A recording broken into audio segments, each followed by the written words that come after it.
Il est 9h28 sur Africa Radio. Vous l'avez vu sur les réseaux? On vous l'a raconté.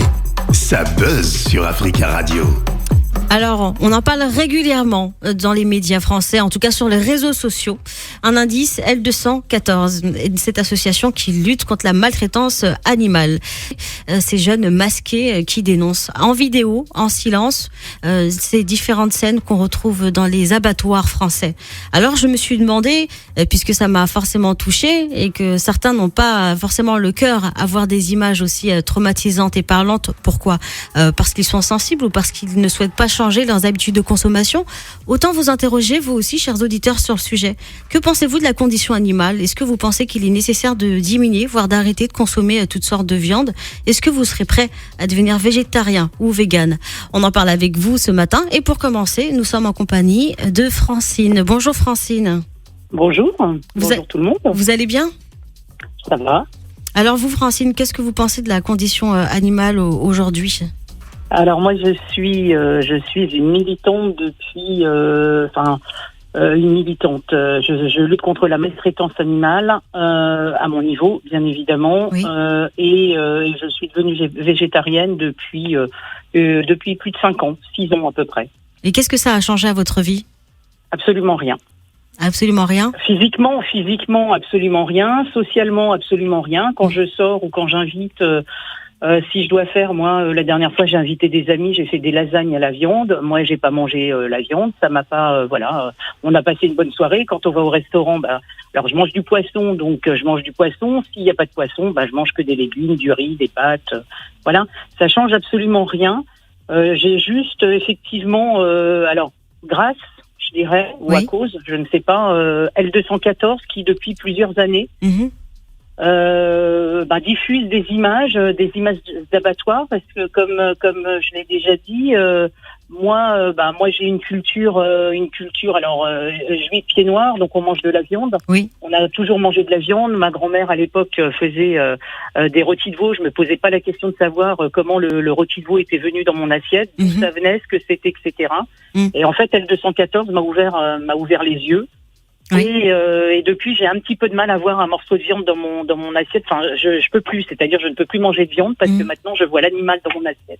Et non plus un steak. Et du coup, au tout début, cette transition, ce mois, cette semaine, durant lequel vous êtes passé de la consommation de viande à l'arrêt total de consommation de viande, est-ce que vous avez eu des conséquences physiques, psychologiques ? Est-ce que c'était difficile, comme si on essayait de se débarrasser d'une addiction ? Du tout, d'autant plus que j'avais déjà commencé plus ou moins, c'est-à-dire je mangeais de moins en moins de viande rouge. En tout cas, moi, chez moi, j'en achetais pas. C'était progressif, donc. Oui. Oui, c'était progressif. Après, donc, je mangeais plutôt de la viande blanche, du jambon, du poulet, de la dinde. Et puis après, voilà. Donc, avec les images chocs. Non, ça s'est fait du jour au lendemain, c'est-à-dire qu'à un moment j'avais un bout de viande dans mon assiette et là je me suis dit non, c'est plus possible. Mais non, honnêtement ça n'a pas été difficile. Arrêter de fumer a été peut-être plus difficile. D'accord. Et est-ce que vous, comme ça, au début de ces années d'arrêt de consommation de viande jusqu'à aujourd'hui, est-ce que vous prenez du coup des substituts comme des steaks de soja, etc. Et est-ce que vous avez des compléments alimentaires par exemple ? Est-ce que vous avez besoin de ça pour tenir ? En gros, la question que j'essaie de poser derrière, c'est que est-ce que la viande est indispensable à notre croissance, à notre corps ?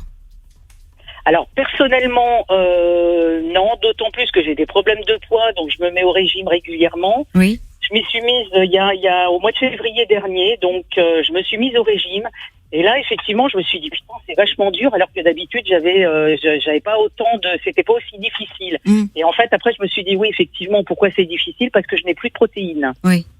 Donc dans un régime, ça a été difficile. Bon, le premier mois a été plutôt difficile quand je me suis mise au régime par rapport à d'habitude. Maintenant, je ne prends aucun complément alimentaire parce que je suis anti-complément alimentaire. Il m'arrive d'acheter des substituts au soja, des steaks de soja, mais de temps en temps, j'en consomme pas beaucoup. Honnêtement, physiquement, j'ai pour l'instant aucune séquelle, aucun problème de santé. D'accord. Très bien. Merci beaucoup de nous avoir apporté votre témoignage. Peut-être un petit message de motivation aux auditeurs qui sont sur la voie en passe de devenir végétarien, peut-être. Alors après, moi, comme je disais, je suis pas non plus une extrémiste du végétarien. Du végétarien. Après, chacun fait ce qu'il veut. Maintenant, quand vous avez du foie gras dans votre assiette, posez-vous la question de savoir comment on a fait ce foie gras. Oui. Quand vous avez un steak ou un rôti de veau ou un agneau, enfin un rôti d'agneau à Pâques, posez-vous juste la question de savoir ce que c'est des bébés. Oui. Et comment c'est venu dans votre assiette. Voilà, c'est tout. Après, chacun fait ce qu'il veut. Moi, personnellement, je ne suis pas, je suis pas l'ayatollah du végétarisme. Merci beaucoup, Francine, d'avoir apporté votre témoignage sur l'antenne d'Africa Radio. On vous souhaite de passer une excellente journée. Merci beaucoup, bonne journée. Merci, au revoir. On prend tout de suite un autre auditeur. Il s'agit de Coutrou. Oui. Coutrou, bonjour. Oui, bonjour à tout le monde. Vous allez bien? Oui, merci, et vous? Oui, ça va. Alors, Coutrou, vous êtes de quelle origine, Coutrou? Ivoirien. Vous êtes ivoirien? Vous savez, moi, je suis malienne. Pour mon père, c'est important de consommer de la viande. La viande est indispensable à notre croissance, à notre corps. Et c'est vrai que c'est une idée, qu'ont souvent les Africains. Vous êtes d'accord avec ça? Bon, pour moi, oui, je suis d'accord avec ça. Pour aujourd'hui, on peut pas se passer de la viande. Oui. Parce que depuis nos naissances, c'est la viande on mange.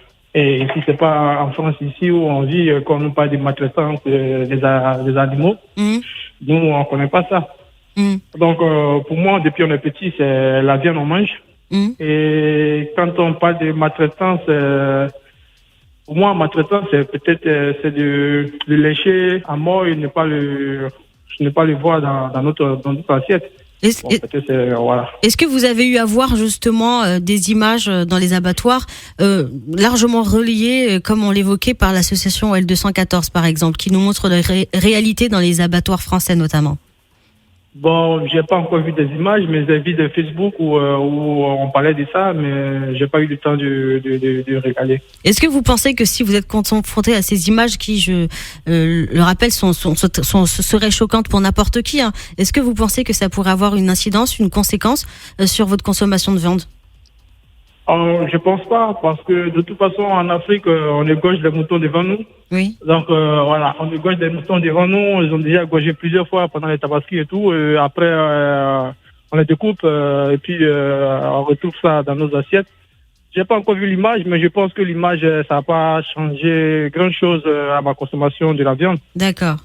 En tout cas, oui, merci en tout cas d'avoir apporté votre avis, Coutrou, sur l'antenne d'Africa Radio. À vous. Merci, bonne journée. Oui, chacun est libre de penser comme il le souhaite, de continuer à consommer de la viande ou tout simplement décider d'arrêter, de devenir végétarien, de devenir vegan. Ce ne sont pas que des tendances, hein. C'est ce qu'on y a cru pendant quelques années, qu'être vegan était devenu une tendance. Mais il y a bien une conscience, une raison, une conscience derrière tout cela. Nous reprenons avec Teddy Duc à Bonkele. Bonjour. Bonjour. Vous allez bien? Oui, très bien, et vous? Oui. Alors vous, dites-nous, Teddy Duc à Bonkele, qu'est-ce que vous pensez de la condition animale aujourd'hui? Est-ce que vous êtes un grand consommateur de viande? Bien sûr, moi, comme tout le monde, je dirais, consommateur de viande. Maintenant, condition animale, c'est difficile de l'apprécier puisqu'on ne sait pas toujours ce qui se passe au niveau des abattoirs. Oui.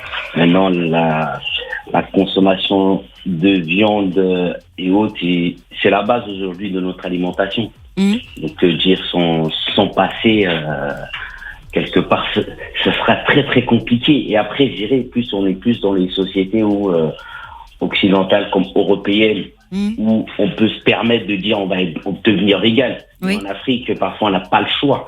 C'est bien de souligner ça.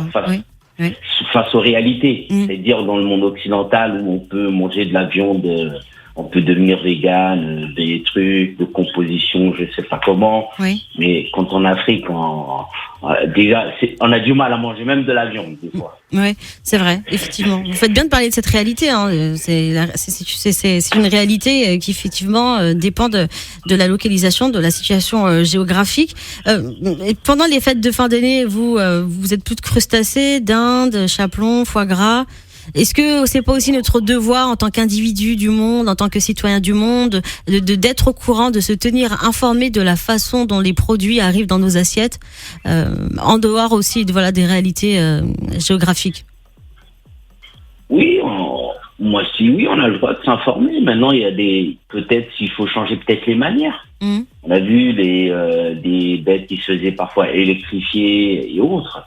Maintenant, peut-être il faut changer peut-être les méthodes. Oui. Et dire sans passer, pour moi qui suis africain, non, moi je suis face aux réalités. Oui. C'est-à-dire oui, si je suis en Europe, je peux me permettre de dire oui, bon, on va s'en passer parce que ici les conditions quelque part me permettent de pouvoir passer, manger autre chose. Oui. Et si je suis en Afrique, aujourd'hui, tout n'est pas industrialisé, par exemple, chez nous. Oui. Oui. Et parfois, on respecte même les animaux quand il y a les fêtes traditionnelles, que ce soit l'Aïd et autres. Oui.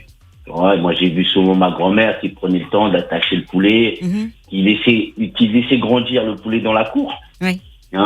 Et ensuite, choisissait lequel elle allait prendre, l'égorger quelque part, elle attendait que le sang se vide, ainsi de suite, après le déplumer dans de l'eau chaude, tout ça. Donc, il y a un certain respect qui est fait. Oui. Et après, dans les industries, les abattoirs, des fois, ça se fait d'une certaine manière. Ah oui, peut-être revoir cette manière de faire. Oui. Et je pense qu'ils ont les moyens aujourd'hui de le faire. Ah oui, c'est sûr. Après, c'est clair que quand on regarde du côté des abattoirs occidentaux, forcément, c'est malheureux, mais la réalité est que la maltraitance animale répond à un besoin de surconsommation, puisque nous sommes dans un état de surconsommation de viande, et ça, c'est quelque chose qu'il faut dire. Voilà. Vous êtes là ? Et surtout, de toute façon, c'est la base de leur industrie. Oui. C'est-à-dire, c'est de faire, d'élever des... C'est pour ça qu'ils sont protéinés, ainsi de suite. Après, il faut les abattre. Il y a un certain âge. Après, ça, on va dire, quelque part... Les animaux vont pas tous devenir nos animaux de compagnie aussi. Oui, ça, non ? Oui, bien sûr. Il y a la chaîne alimentaire à respecter.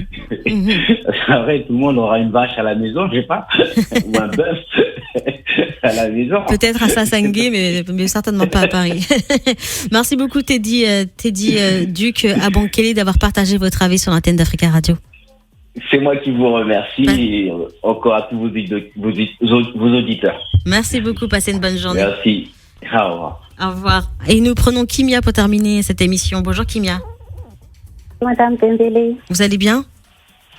Je vais bien, vous-même? Oui, ça va. Alors très rapidement, Kimia, qu'est-ce que vous pensez de la condition animale aujourd'hui ?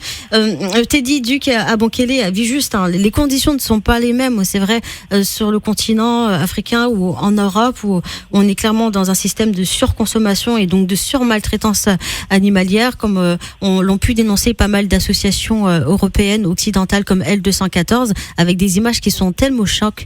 Mais c'est vrai qu'on n'exécute pas de la même manière des animaux sur le continent africain qu'en Europe. Absolument, je partage l'avis de M. Abonkele, c'est-à-dire que la condition animale peut s'avérer très difficile dans le milieu industriel à cause de la pensée de la production intensive de la viande. Oui. Donc, ça fait un peu mal lorsque on se retrouve à devoir ou à vouloir déguster un plat et à penser à comment est-ce que l'animal a pu peut-être subir plusieurs souffrances avant d'arriver dans notre plat. Mais nous espérons que cela va s'améliorer. On l'espère aussi, effectivement. Vous consommez beaucoup de viande ? Non, je consomme vraiment très peu de viande. Je préfère plus avantager des légumes. Je ne me considère pas végétarienne, mais je me considère plus flexitarienne parce que je peux quand même inclure de la viande dans mon plan alimentaire et j'encourage aussi les gens de suivre ce pas-là, c'est-à-dire à diminuer leur consommation de viande, à primer plus les matières végétaux ou à primer plus des légumes que de pouvoir se donner à une consommation intensive de viande, surtout dans cette saison des fêtes. Merci beaucoup Kimia d'avoir partagé votre avis sur l'antenne d'Africa Radio. Merci. Merci à vous, bonne journée. On va rapidement terminer ce buzz. Je vous le disais, cette semaine, nous avons des stagiaires qui sont en observation. C'est toujours agréable d'être en observation dans le milieu de la radio, n'est-ce pas, Tinaline? Bonjour.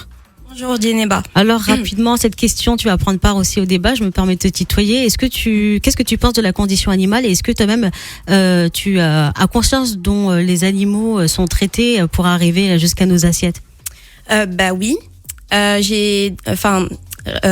5e, notre prof d'histoire géo nous a montré une vidéo de comment ils fabriquaient les nuggets. Oui. Et donc on a vu que vraiment les poussins se faisaient vraiment maltraiter et que ça donnait plus du tout envie d'en manger. Donc tu manges plus de nuggets aujourd'hui? J'en mange encore un petit peu, mais beaucoup moins qu'avant. Oui. Et du coup, je suppose qu'à la maison, c'est les parents qui cuisinent. Oui. Donc tu manges quand même un peu de viande. Un petit peu, moins qu'avant aussi, mais un petit peu. Mais tu développes une conscience en tout cas par rapport à la condition animale. Oui. Merci Tinaline d'avoir donné rapidement ton avis sur Africa Radio. Passe une bonne semaine en notre compagnie. Merci. Sur Africa Radio, nous revenons dans quelques instants avec les informations notamment. Restez à l'écoute, à tout de suite. Africa.